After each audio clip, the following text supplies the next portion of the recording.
우리 사람 믿음의 권속들, 오늘 우리 모든 믿음의 권속들, 저를 포함해서 우리 모든 믿음의 권속들은 두 가지의 질병을 항상 가지고 있습니다.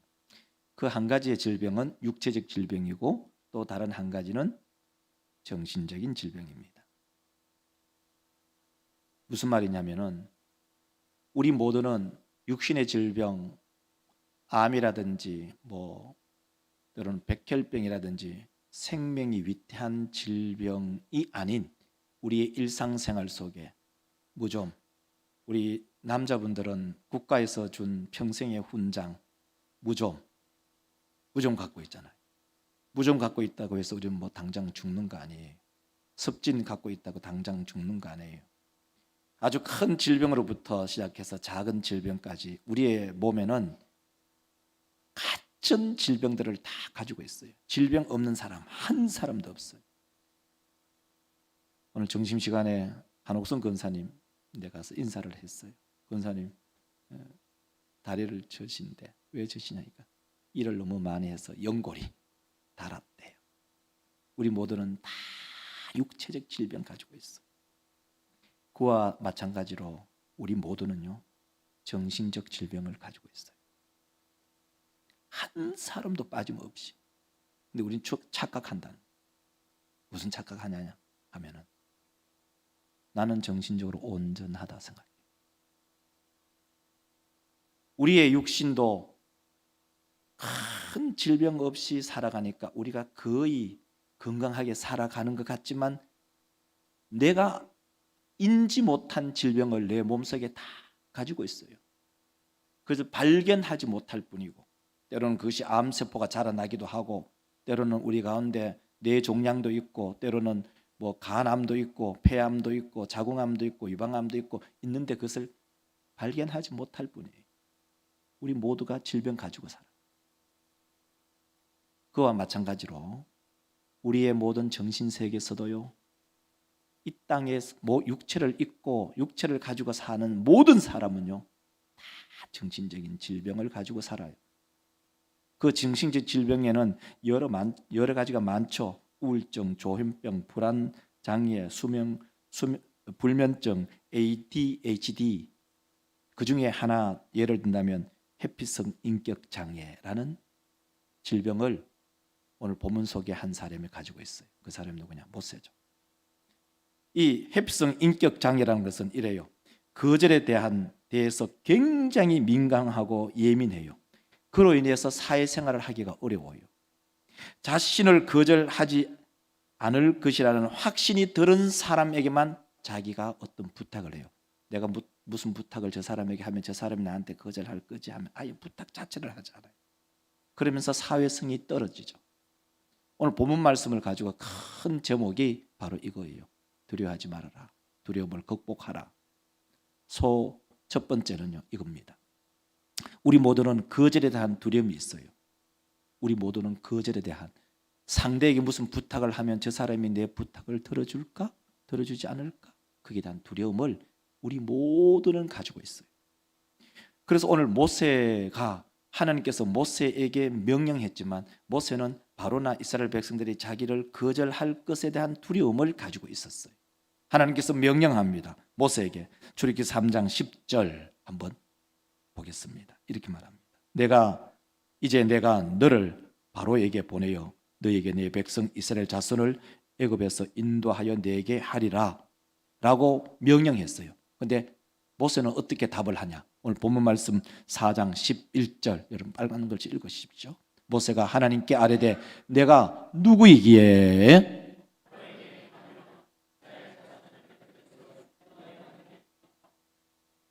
이스라엘 사람이나 바로가 나를 거절할 겁니다.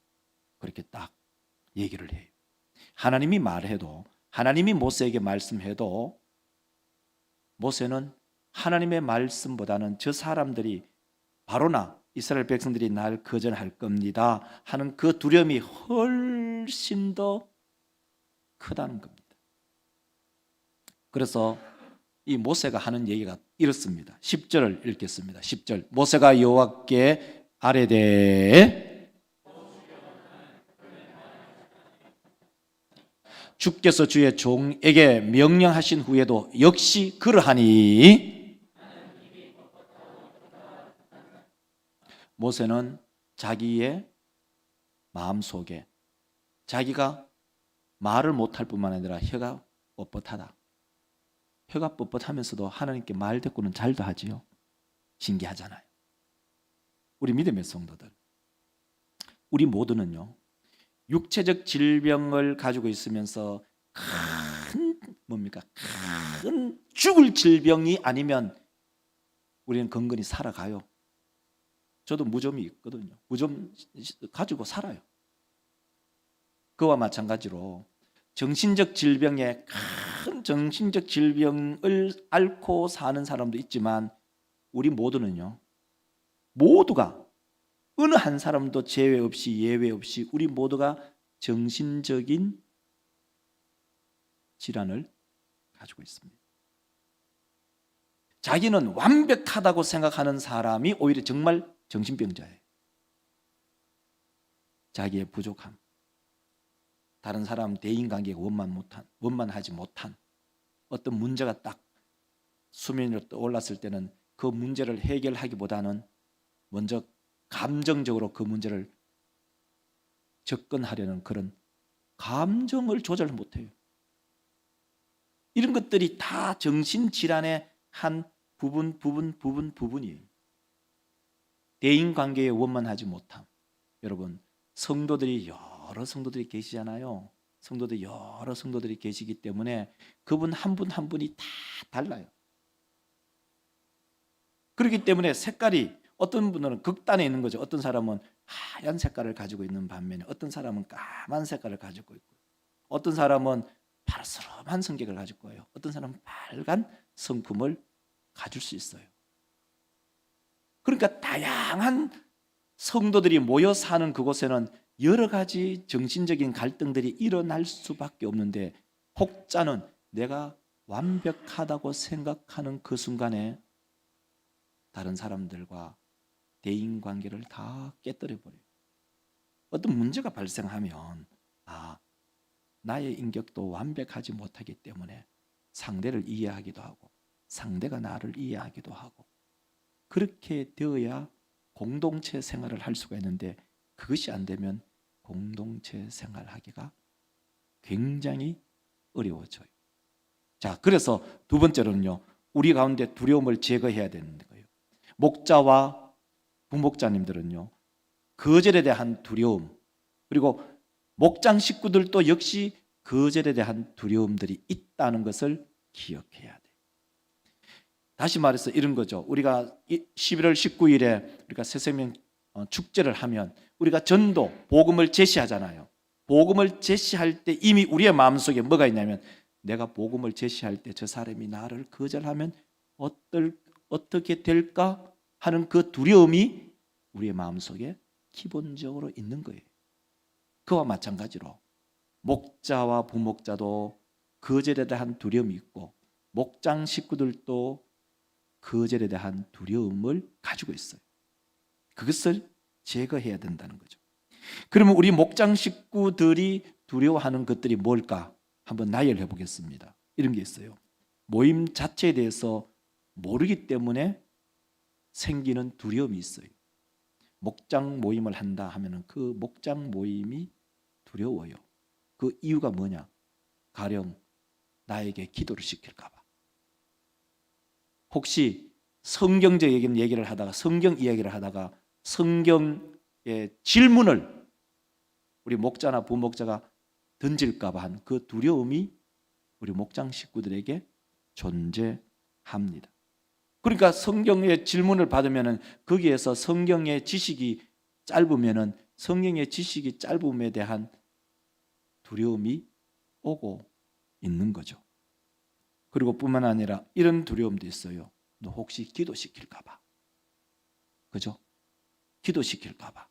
기도시킬까 하는 그 두려움이 우리 가운데 있어요. 재직회나 아니면 혹시 당회나 무슨 모임을 하기 전에 항상 목사는 찬송을 부르기 전에 기도를 먼저 정중하게 부탁을 합니다. 왜 그러냐? 그 두려움에서 조금은 해소되게 그렇게 하기 위해서. 그리고 또 이런 두려움도 있어요. 모임에서 내가 외톨이 될까 봐. 우리 사랑하는 성도들, 새가족이 공동체에 들어오면 새가족이 이 공동체에 정착하느냐 정착하지 못하느냐, 그 기준은 이 기준입니다. 이 공동체 안에 최소한 나와 함께 공동체를 이룰 수 있는 사람 6명이 있어야 그 새가족은 공동체에 정착합니다. 아는 사람이 아무도 없다? 한 주 왔다 가고, 2주 왔다 가고, 석 주 왔다 가고, 한 달 왔다 갔다 하면은 아무도 성도의 교제를 나누지 않는다? 그러면 그 사람은 언젠가는 교회를 떠나는 구조가 되어 있어요. 그렇기 때문에 우리 믿음의 권속들이, 새가족들이 우리 교회에 들어오면 그 새가족들과 내가 먼저 한 발자국 찾아가서 가까이 하셔야만이 그 새가족이 교회에 정착하죠. 왜냐하면 이 공동체 안에 내가 외톨이가 아닌 것을 알기 때문입니다. 그리고 또 이 목장 식구들이 두려워하는 것 중에 하나가 뭐냐면, 목장 모임을 할 때, 목장 나눔을 할 때 나의 사적인 얘기를 했을 때 그것이 다른 사람의 입을 통해서 번져 나가는 것을 두려워합니다. 번져 나가는.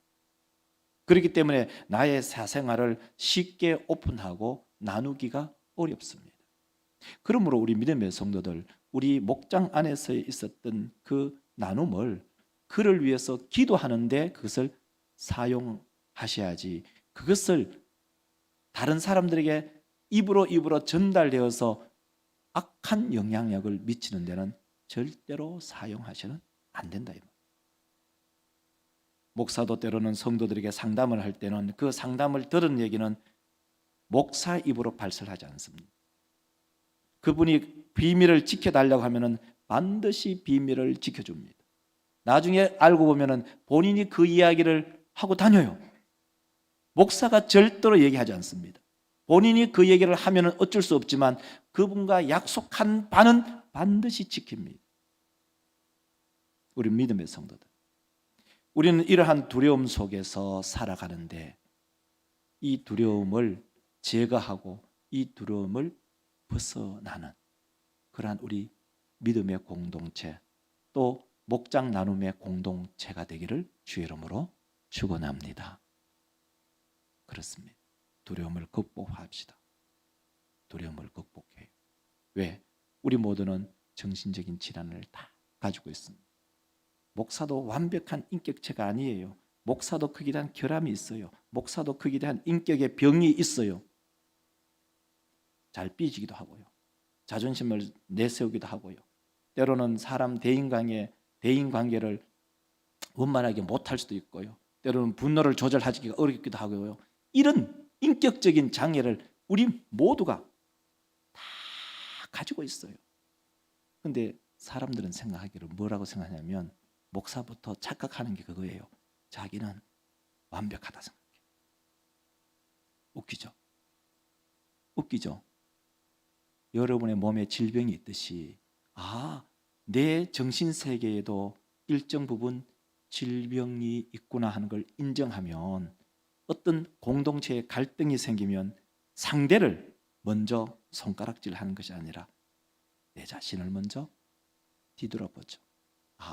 내 인격에 무슨 문제가 있지 않느냐, 내 인격에 무슨 결함이 있지는 않느냐, 이걸 먼저 돌아봐야 합니다. 그렇게 함으로써 문제를 극복하고 두려움을 극복해 나갈 수 있다. 이런 말씀입니다.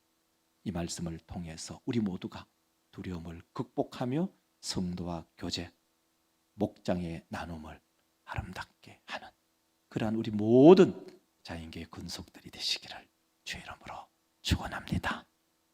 기도합시다. 하나님,